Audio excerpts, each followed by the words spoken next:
Biar dah, gue aja yang jadi anak durhaka, nggak apa-apa. Nggak apa-apa gue yang jadi anak durhaka.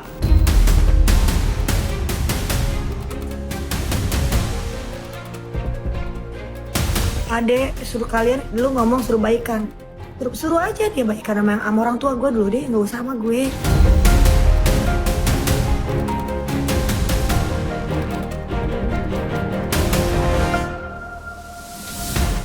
Karena aku waras, lebih baik gue yang ngalah, tau gak?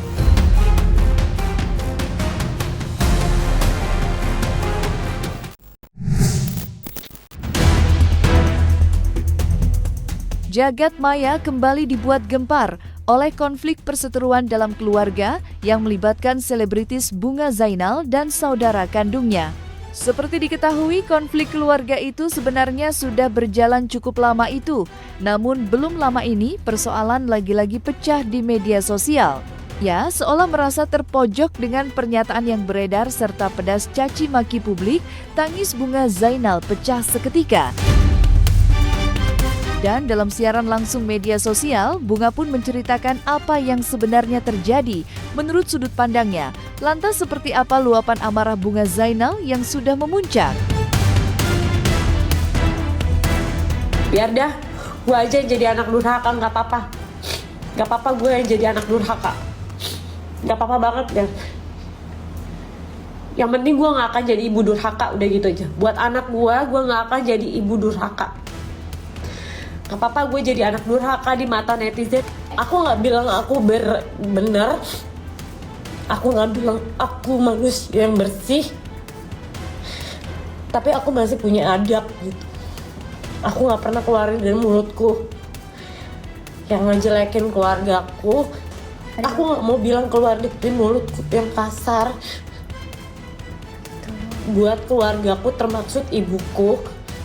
Tapi aku cuma mau bilang gak selamanya anak itu durhaka. Tangis pilu yang turun bercucuran dari mata Bunga Zainal tentunya menuai sorotan tajam dari seluruh penjuru dunia maya, tak terkecuali dari sang kakak, yakni Vicky Zainal. Dan tak berselang lama, Vicky pun melontarkan pesan balasan yang terasa pedas. Papa lagi sakit parah, sekarang lo mau buat mama sakit parah juga. Kalau lo punya masalah sama keluarga, dari awal kenapa nggak selesaikan baik-baik? Bukan dikit-dikit kasih opini yang selalu memojokkan mama. Udah nggak ada waktu buat kayak ribut-ribut yang berdebat yang gimana. Beneran fokus kita tuh bener-bener ke papa gitu saat ini. Sebenarnya nggak mau huru hara kayak gini di saat papa sakit sih. Bukan waktunya, gue cuma mau sedikit klarifikasi aja urusan postingan bapak gue. Udah, ya fokus papa sembuh. Lewat pesan yang diunggah oleh Vicky, terungkap pula sebuah fakta jika kondisi kesehatan ayah mereka sedang tidak baik-baik saja. Ya, sang ayah kini sedang menjalani perawatan yang intensif. Kondisi yang membuat keluarga harus bergantian mengurus di rumah sakit. Mirisnya, kondisi itu pula membuat Bunga kembali terpojok. Ya, lantaran dinilai tidak peduli kepada orang tua, Bunga lantas panen hujatan. Tak terima dengan itu semua, lewat siaran langsung yang sama, Bunga Zainal akhirnya terpaksa menguak fakta, di mana Bungalah yang sebenarnya membawa sang ayah ke luar negeri. Bukan itu saja, ia juga pernah memberikan uang senilai 100 juta untuk perawatan sang ayah.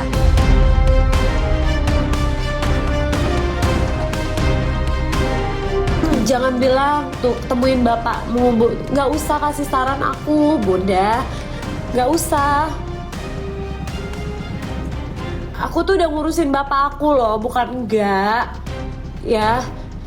Aku loh yang bawa bapakku ke Kuala Lumpur, yang cari dokternya tuh aku loh, Bun. Ya. Yang bawa bapakku ke rumah sakit itu aku pertama kali PET scan. Ada aku ngomong-ngomong? Gak ada kan, aku diem aja kan. Aku yang bawa dia ke rumah sakit di Kuala Lumpur. Itu aku.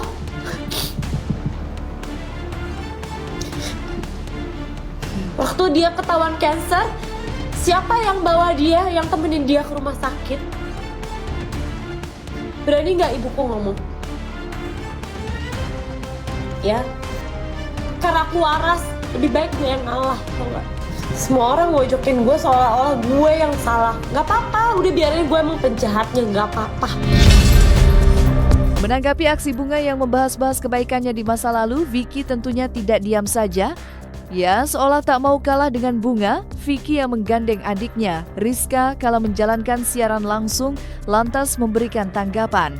Ya, walaupun tak menampik kebaikan Bunga, Vicky dan Rizka menegaskan bahwa semua anak memiliki porsi dan peran masing-masing.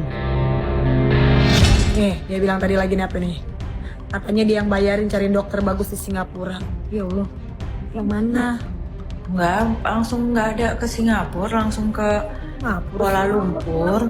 Tapi memang dia bantu cari dokter, dia telepon sana sini, dia yang bantu ngurus kayak urusan asuransi papaku. Itu benar, tidak bisa dipungkiri gitu loh. Tapi gini, balik lagi ya, semua anak punya andil masing-masing untuk membantu. Jadi kalau masalah bantu-bantu itu kayaknya suatu hal kewajiban yang tidak perlu diungkit-ungkit kata gue. Rizka bantu dengan semampunya, Ulan bantu dengan semampunya, Putra bantu semampunya, gue pun bantu semampunya gitu. Maksud gue anak 6 itu punya andil untuk bantu, bukan dia dong yang bantu. Dan Yang di Kuala Lumpur itu dokter referensi dari dia di rumah sakit Thompson. Luapan emosi Bunga Zainal dalam siaran langsung tak berhenti sampai di situ saja. Karena dalam kesempatan yang sama, Bunga juga memberikan penegasan bahwa alasannya dibuat menangis pilu bukanlah kondisi hubungan dengan para saudara yang sedang tidak baik-baik saja, melainkan aksi saudara-saudaranya yang seolah menjual kesedihan dengan membagikan kondisi sang ayah di media sosial. Dan layaknya komentar lain, hal itu juga ditanggapi dengan tegas oleh Vicky dan Rizka. kita sebenarnya nggak mau bahas, cuman Kak Ika sedih aja gitu loh, masalah fitinya dia gitu. Udahlah, kamu usah dibahas. Gue sebenarnya udah gak pengen mau nangis. Gue gak akan pernah nangisin keluarga gue gitu ya, kakak-kakak adik gue gak akan nangisin. Yang gue tangisin adalah kalian bahas bapak gue, yang harusnya bapak gue tuh tidak menjadi konsumsi publik, tau gak? Ya, bapak gue tuh sakit gak usah diposting-posting, gak perlu jadi konsumsi publik, gak perlu dikasihanin sama orang. Yang bikin gue nangis itu, lo tau gak? Bukan gue nangisin kakak gue, adik gue dengan statement-statement dia nggak apa-apa gue jadi penjahatnya. Emang di rumah itu gue yang penjahatnya, biarin aja. Yang bikin gue nangis itu adalah ketika lo bahas-bahas bapak gue, ya, yang harusnya bukan jadi konsumsi publik. Kalau dia klarifikasi sambil nangis-nangis, adik gue yang punya Viti tersinggung dong juga. Ya akhirnya dia klarifikasi kenapa kalian nyerahnya begitu, dan dia ngomongnya begitu. Bukannya nggak ada marah-marah, nggak ada ngomong marah-marah. Udahlah, orang kita gue lagi ngebahas yang lain aja udah kan. Itu aja.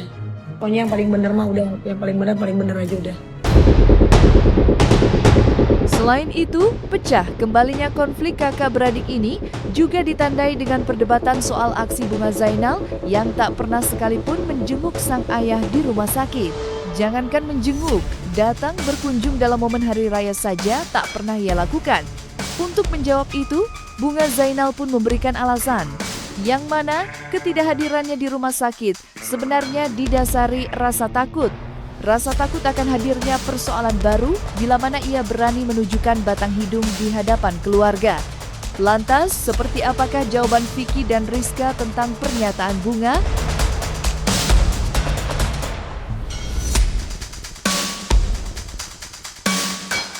Adek, suruh kalian dulu ngomong suruh baikan. Suruh aja dia baikan sama orang tua gue dulu deh, nggak usah sama gue. Nggak usah pikirin gue dan adik-adik gue yang lain. Urusin dia ke bapaknya aja, ya. Tapi pun kalau misalkan dia mau ketemu bapaknya, kita rela minggir kok. Beneran. Lagian nggak ada yang larang dia untuk ketemu bapaknya. Sumpah. Tiap lebaran juga diundang kok. Nggak datang, nggak salah kita gitu. Gimana sih, orang tanggalan lebaran udah tahu tanggalannya berapa. selalu undang kok ke pacaran. Jangan dipikir kalian aku nggak kangen sama bapakku. Jangan dipikirnya aku nggak nangis lihat kondisi bapakku. Tapi aku panjang lebar pikiran aku. Ya, kalau aku sampai ribut-ribut, ya, bapakku bisa meninggal di tempat, kalian tahu nggak? Karena aku begitu tahu keluarga aku kayak gimana. Karena aku tahu banget keluarga aku kayak gimana. Aku tahu banget ibuku kayak gimana. Ribut hari itu di rumah sakit, kamu mau bapak tempat? Karena aku waras, lebih baik gue yang ngalah, tau gak? Takut berantem, kita mundur, kitanya yang pergi deh. Lu kalau mau nemuin bapak lu, kita nggak pernah larang loh. Kitanya minggir kalau dia mau datang, sumpah. Senyokap-nyokap gue kalau perlu.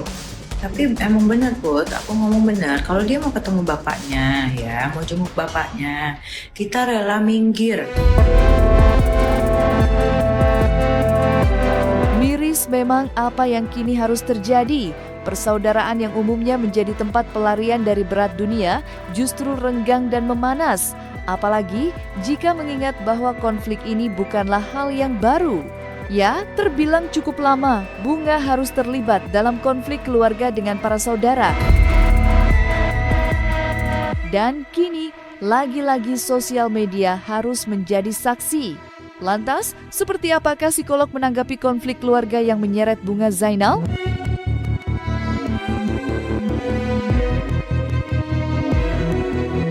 Di kasus Bunga, yang sehemat saya ketika Bunga menceritakan hal pribadi ke ruang publik, ini menandakan mungkin saja sudah tidak ada lagi ruang pribadi yang bisa digunakan untuk menyelesaikan masalah Bunga dan keluarganya, atau dalam hal ini dengan yang bersangkutan begitu ya, dimana menurut saya sudah terjadi akumulasi emosi yang cukup tinggi yang membuat Bunga mengeluarkan emosinya itu di ruang publik. Jadi di dalam keluarga kan tentu juga ada pro dan kontra, ada kubu-kubuan, ada keberpihakan. Jadi ketika akhirnya memang ini masuk ke ruang publik tadi dan diceritakan secara luas dan secara umum, ya maka akhirnya akan muncul keberpihakan yang juga akhirnya diceritakan. Dan ini yang memang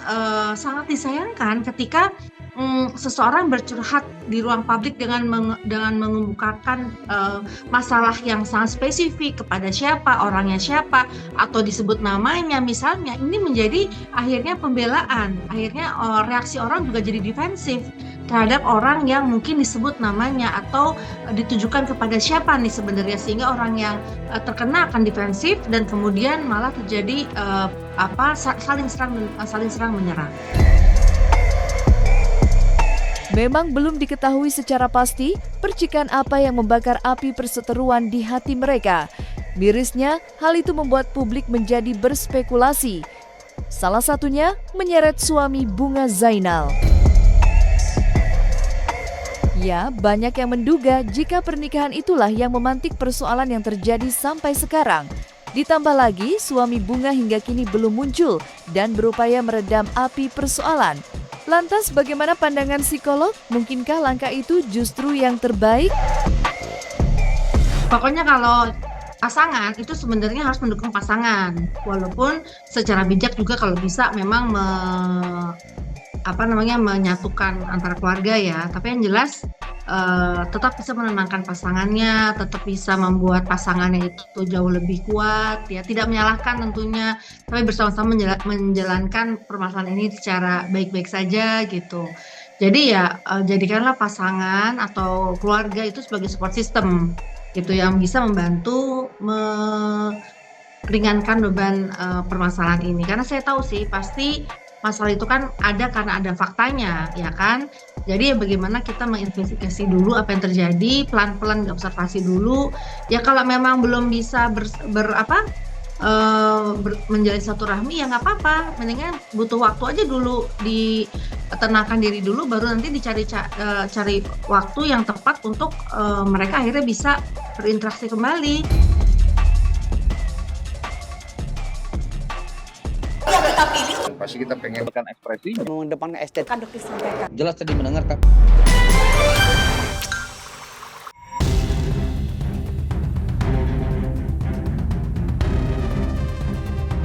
Dan jangan lupa untuk like, subscribe dan juga share channel YouTube Cumi Cumi.